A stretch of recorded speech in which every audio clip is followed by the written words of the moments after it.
Astagaa. Teriakku lantang sembari membuang kardus paket yang kubuka itu ke lantai. Di situ tertera namaku, dan aku langsung membukanya, saja karena kukira itu paket skincare yang sangat kutunggu-tunggu. Bodohnya aku tidak membaca nama toko dan isi dari paket tersebut. Heh, kenapa? Ada apa, Priscil? Tanya Pak Daren khawatir sembari berlari ke arahku. Dia merengkuh kedua bahuku agar menatapnya. Ini siapa sih yang iseng banget pesan-pesan barang aneh kayak gini? Dumelku dengan wajah kesal bukan main. Pak Daren melepas pegangannya pada bahuku, dia menunduk untuk mengambil isi dari kardus yang kulempar karena kaget tadi. Oh ini saya yang pesan, kenapa bisa kamu yang buka? Aku melotot, Bapak ngapain pesen ginian? Sektoh bentar sok kecil aku.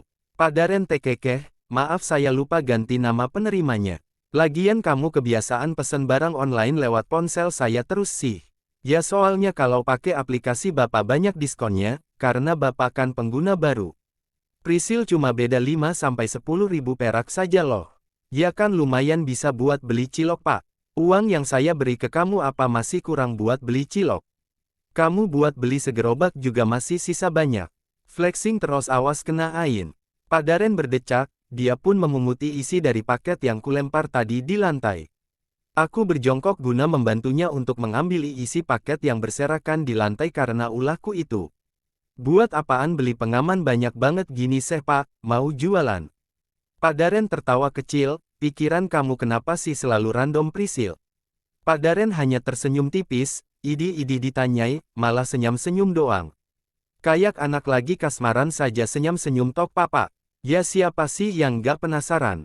Lagian Bapak aneh banget beli pengaman sebanyak ini buat apa? Tanyaku dengan raut kepo maksimal. Lagian dia beli pengaman banyak banget kayak mau buka toko wae. Dan tahu gak pengaman yang kumaksud di sini apa? Pengaman cowok buat suami istri. Awalan ke belakangnya M. Dahya aku malas menyebutnya karena itu terlalu vulgar, dan aku giloh maksimal. Ditanya itu dijawab, malah diem aja sariawan kah? Buat saya Priscil. Sahutnya cepat sembari berdiri dengan membawa kardus berisi pengaman yang berserakan tadi. Hah? Buat apaan? Bapak mau nikah lagi? Idi inget umur Pak. Suzon terus kamu ini, otak kamu ini memang penuh hal negatif. Kapan-kapan Rukiah sana? Kok Rukiah sih Pak? Bapak kira aku lagi kesurupan. Pak Daren tertawa keras, tangannya mencubit pipi gembulku dengan gemas. Saya lakuin ini demi kamu. Kamu berhenti memakai kebon ya? Karena efeknya tidak baik buat kamu. Sementara saya akan pakai ini dulu, nanti kalau kamu sudah siap mengandung anak saya lagi, biar saya yang kebon. Bapak mau vasektomi? Pak Daren mengangguk mantap. Nanti tapi, kalau kamu sudah melahirkan anak-anak saya. Sektoh, kok aku agak janggal dengar kata anak-anak, kok kayaknya merujuk ke banyak ya jumlahnya. Cuma 11 Priscil saya gak minta banyak-banyak. Oh dikit banget sih Pak itu. Gak sekalian 25 tah. Biar nanti anak kita bisa sekelas kalau sekolah. Wah kita jadi donatur utama sekolah dong. Pak Daren tertawa terbahak-bahak. Aku hanya menatapnya aneh, ya gimana ya padahal gak lucu-lucu amat kenapa ketawanya heboh bener. Dasar selera humornya rendah banget. Untung ganteng. Kimi ikut mama rekreasi sama temen arisannya. Ucapnya tiba-tiba sembari berjalan ke arah sofa depan TV. Lalu sesampainya di sana dia segera mendudukkan badan tingginya itu di sofa. Sebelumnya dia sudah meletakkan kardus paket itu di meja depan sofa. Aku ikut mendekat ke arahnya lalu duduk di sampingnya sembari menyalakan TV. Oh pantesan pas baru bangun aku ke kamarnya kok kosong, kukira lagi jalan-jalan ke depan kompleks sama Mbok Sarmi. Pak Daren terdiam tidak menyahuti ucapanku, karena fokusnya kini hanya pada ponselnya. Kulirik dia sedang membuka aplikasi email dengan wajah seriusnya. HD ini hari Minggu loh, masih aja kerja. Ya setimpal sih, dia kerja tanpa melihat waktu balasannya ya dia bisa beli apapun tanpa melihat harga. Setelah saya pikir-pikir sejak kita nikah, kita gak pernah keluar berdua ya. Ucapnya tiba-tiba sembari menaruh ponselnya di depan meja. Kini mata sipitnya yang candu itu menatapku dengan intens. Baru nyadar Pak Bro, singkat saja. Mau kemana kita hari ini? Gimana kalau mancing? Pak please deh kamu dari tadi udah mancing emosiku ya. Udahlah mendingan aku rebahan aja. Hahaha, ya sudah kamu mau kemana? Di rumah aja deh Pak, di luar lagi hujan mager. Dasar, celetuknya gemas sembari menyentil dahiku. Aku berdecak kesal sembari mengusap-usap bekas sentilannya yang lumayan sakit itu. Dengan tiba-tiba Pak Daren mengubah posisi. Duduknya menjadi terlentang dengan kepalanya yang ditaruhnya di pahaku sebagai bantalannya. Refleks aku, menunduk guna menatap wajahnya yang tampan itu. Aku menyandarkan punggungku di sofa agar lebih nyaman. Hal ini kulakukan karena saat ini Pak Daren sedang menjadikan pahaku sebagai bantal. Jadi mencari posisi ternyaman untuk dudukku sangat diperlukan. Setelah puas mencari posisi enak untuk duduk, aku menatap wajahnya lagi dan mendapati mata sipitnya itu tengah melihatku dengan intens. Lalu jari panjangnya bergerak menyelipkan rambutku ke belakang telinga. Kamu yakin kita akan tetap bersama setelah kamu mendengar semua hal kelam tentang saya? Bahkan banyak hal lain yang belum kamu ketahui kan? Aku tersenyum kecil, Pak, kita menikah bukan pacaran yang bisa pisah kapan saja. Aku juga baru sadar ucapan adekku ada benarnya juga tentang statemen itu. Mengenai Pandora kamu lainnya, benar aku sangat penasaran. Tapi aku tidak akan memaksa kamu membuka semuanya lagi Pak, aku akan menunggu sampai Bapak siap bercerita. Lanjutku lagi dengan senyuman mengambang. Mataku sedikit basah saat melihatnya sedang menatapku dengan sendu. Tak lama kemudian Pak Daren memeluk perutku lalu dia menduselkan wajahnya pada perutku. Terima kasih sudah mau bertahan dengan saya Prisil, tunggu saya sampai bisa membuka Pandora mengerikan ini. Beri saya waktu, gumamnya dengan samar-samar karena wajahnya yang berada di perutku. Oke, aku mengerti. Pertengkaran yang paling melelahkan adalah bertengkar dengan pikiran diri sendiri kan Pak? Tidak usah buru-buru, aku di sini tidak akan kemana-mana. Pak Daren diam tidak membalas ucapanku, dia hanya bergerak semakin menekankan kepalanya pada perutku dan memeluk erat perutku. Tanganku bergerak membelai rambut hitamnya yang mulai agak panjang. Suara televisi yang sedari tadi menyala seakan menjadi penonton kami berdua. Bukan kami yang menontonnya. Semoga semua akan membaik, insiden terbukanya Pandora itu. Dan Pak Daren pun masih diam serta enggan membuka Pandora lainnya yang belum terlajak itu. Aku pun tidak mau ambil pusing, jadi biarkan semua mengalir saja. Sehingga kami tetap menjalani kehidupan seperti biasanya. Meskipun terkadang aku masih sakit hati mengingat bahwa Pak Daren pernah berbuat hal menjijikkan di masa lalu, tapi aku mencoba untuk berbesar hati melupakannya. Entah benar apa tidak, aku sudah tidak mau ambil pusing. Hidup cuma sekali dan aku malas berpikir yang berat-berat untuk saat ini. Pak, aku kan udah bilang berkali-kali kalau selesai mandi handuknya itu jangan taruh kasur. Ini jadi basah kan, Ais? Dumelku kesal sembari mengambil handuk itu dan menaruhnya di rak handuk sebelah kamar mandi. Tia, saya ingat, mau saya pindah ke rak setelah ini tapi sudah kamu pindahin dulu. Sahutnya sembari memakai hair dryer di rambutnya yang basah. Dahya, kalian tahulah alasan kenapa dia keramas pagi buta gini. Wes gak usah diperpanjang, saru. Halah alasan, entar ujung-ujungnya aku juga yang pindahin itu handuk.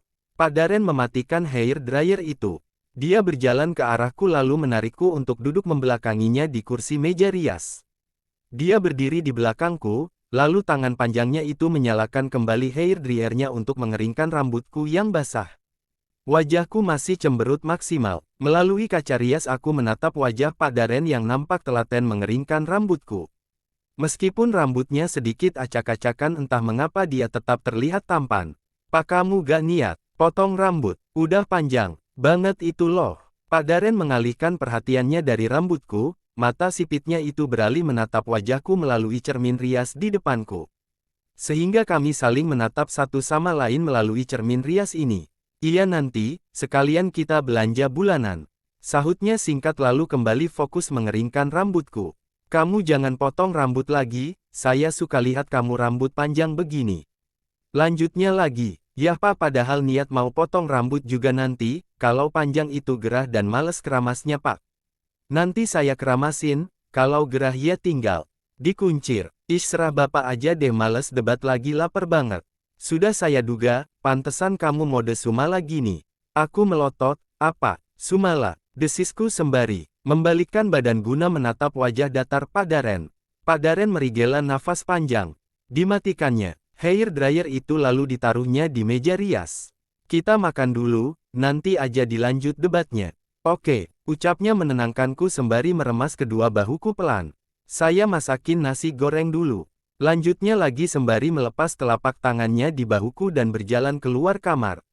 Aku menarik nafas panjang lalu duduk kembali, menghadap cermin rias itu. Entah mengapa akhir-akhir ini aku sering marah-marah dengan hal sepele. Mungkin gejala PMS. Kenapa dikembalikan lagi susu coklatnya? Tanya Pak Daren dengan dahi berkerut bingung. Beli merek ini aja, lagi diskon, sahutku sembari menukar susu coklat itu dengan merek lain. Beda cuma 2000 prisil, desis Pak Daren sembari menatapku dingin. Ya kan kita beli 5 lumayan tuh kan selisihnya. Terserah kamu sajalah, ujarnya pasrah, lalu mendorong kembali troli belanjaan yang mulai penuh. Itu, Kimi nggak apa-apa kita titipin mamamu Pak. Padahal aku kan udah bilang kita ajak Kimi aja, toh kita cuma belanja bentar. Tidak apa-apa saya sengaja nitipin Kimi di sana, soalnya saya sekalian mau ajak kamu ke rumah sakit. Abis ini, ngapain? Bapak sakit? Tanyaku khawatir sembari menarik lengan kekarnya yang terbalut kaos putih favoritnya itu. Pak Daren menaikkan sebelah alisnya dengan senyum, miring, kita periksa ke dokter kandungan, kayaknya kamu lagi mengandung anak saya. Dek, tanganku yang memegang lengan Pak Daren itu pun seketika luruh. Tatapanku kosong. Hamil? Tidak, aku belum siap. Aku masih ingat bagaimana sakitnya keguguran kemarin, dan doa buruk Bude Darti itu masih menghantuiku. Kamu saja pasti tidak ingat kan kalau terakhir kali kamu beli pembalut beberapa bulan yang lalu. Kemarin saya cek pembalut kamu masih utuh di lemari. Aku masih terdiam mematung. Kepalaku mendongak menatap wajah Pak Daren dengan nafas tercekat. Enggak, mungkin aku lagi telat aja kali. Bapak kan selalu pakai pengaman gak mungkin juga kebobolan. Gak usah ngarang deh. Pak Daren tertawa kecil, dia membelai rambutiku pelan. Lalu telapak tangan besarnya itu merengkuh bisa lebih mendekat pada tubuh pinggangku agar aku bisa tegapnya itu. Saya tahu kamu masih belum siap mengandung anak saya lagi, tapi mau gimana lagi kalau Tuhan menitipkan amanah lagi ke kita. Semua akan baik-baik saja Prisil, saya janji akan menjaga kalian dengan baik kali ini. Mataku berair, kepalaku menoleh ke arah kanan menghindari tatapan lekat Pak Daren padaku. Aku menarik nafas berat sembari menahan hati yang sesak. Pak Daren tertawa kecil, tangannya bergerak. Merengkuh rahangku untuk menatap kembali wajah tampannya itu. Udah ya, kita ke kasir sekarang, setelah itu antar saya potong rambut sebentar. Aku mengangguk lemah. Pak Daren mengusap-usap ujung kepalaku dengan gemas sehingga rambutku agak berantakan. Wajahnya tampak sumringah dan cengar-cengir. Apa-apaan sih dia cengar-cengir mulu, kayak seneng banget kalau aku hamil. Lagi, heran, aku mengerucutkan bibir kesal, lalu hendak memukul dada bidangnya itu untuk berhenti memporak-porandakan rambutku. Tapi tiba-tiba mata sipit Pak Daren melebar, bibirnya merintih kesakitan. Tangannya yang tadinya berada di ujung kepalaku itu beralih menekan pinggangnya. Dia jatuh terduduk dengan cepat sehingga tanpa sengaja troli yang ada di depan kami itu terdorong ke depan. Aku menatap troli itu yang bergerak cepat ke depan karena dorongan Pak Daren. Lalu mataku beralih menatap Pak Daren yang jatuh terduduk dengan memegangi pinggangnya. Aku masih berdiri dengan mata membulat kaget. Nafasku tercekat saat melihat kaos putih Pak Daren. Terdapat bercak merah darah di bagian pinggang. Pak Daren terduduk dengan sesekali merintih kesakitan. Tangannya masih menekan pinggangnya, yang berdarah itu. Tersadar dari keterbekuanku, aku langsung duduk dan menangis keras sembari memegang pinggangnya yang berdarah itu. Pak, darahnya, TOLONGG, teriakku sembari menangis keras. Pak Daren menutup mata sipitnya sembari mendesis menahan sakit. Kepalaku mengedar menatap sekitar sembari tetap berteriak minta tolong. Entah mengapa hari ini swalayan ini agak sepi, biasanya juga ramai. Dan bodohnya aku tadi malah mematung menatap troli yang terdorong itu bukannya menatap belakang tubuh Pak Daren guna melihat pelakunya. Aku tetap berteriak minta tolong sembari menatap sekitar guna mencari pelaku yang menusuk pinggang Pak Daren ini. Lalu mataku tidak sengaja menatap lelaki di ujung koridor rak ini sedang memperhatikan kami. Mataku menatap tajam lelaki itu. Lelaki itu memakai jaket hitam dan celana hitam. Selain itu dia memakai topi serta masker hitam juga. Tersadar sedang kuperhatikan, lelaki itu membalikkan badannya dengan cepat lalu berjalan pergi dan menghilang. Aku berdiri dan hendak mengejarnya, namun tangan Pak Daren mencekal pergelangan tanganku. Dia mendongakkan kepala Ria, "Jangan, itu sangat berbahaya Prisil," gumamnya lemah. Tapi Pak, nanti dia kabur. Enggak, aku harus mengejarnya, keburu dia pergi jauh.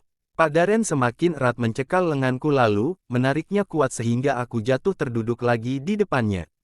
Ada Aceh TV, sahutnya dengan susah payah dengan nada lemah karena kesakitan. Tak lama kemudian banyak orang yang mengerumuni kami. Salah satu pegawai swalayan di kerumunan itu juga sudah menghubungi ambulans. Aku masih menangis dan merengkuh badan Pak Daren yang mulai lemas, tanganku juga ikut menekan pinggangnya agar darahnya tidak keluar terus-menerus. Tangisku yang pecah dan meraung-raung itu seakan tidak mempan untuk membuat Pak Daren tetap terjaga. Pak Daren pada akhirnya menutup mata sipitnya dan dia seketika pingsan di pelukanku. Aku semakin berteriak dan menangis kencang. Ya Tuhan, baru juga kita hidup damai beberapa bulan ini. Tapi mengapa ada gebrakan baru lagi? Kali ini apa lagi? Tidak bisakah kami hidup tenang layaknya suami istri lainnya?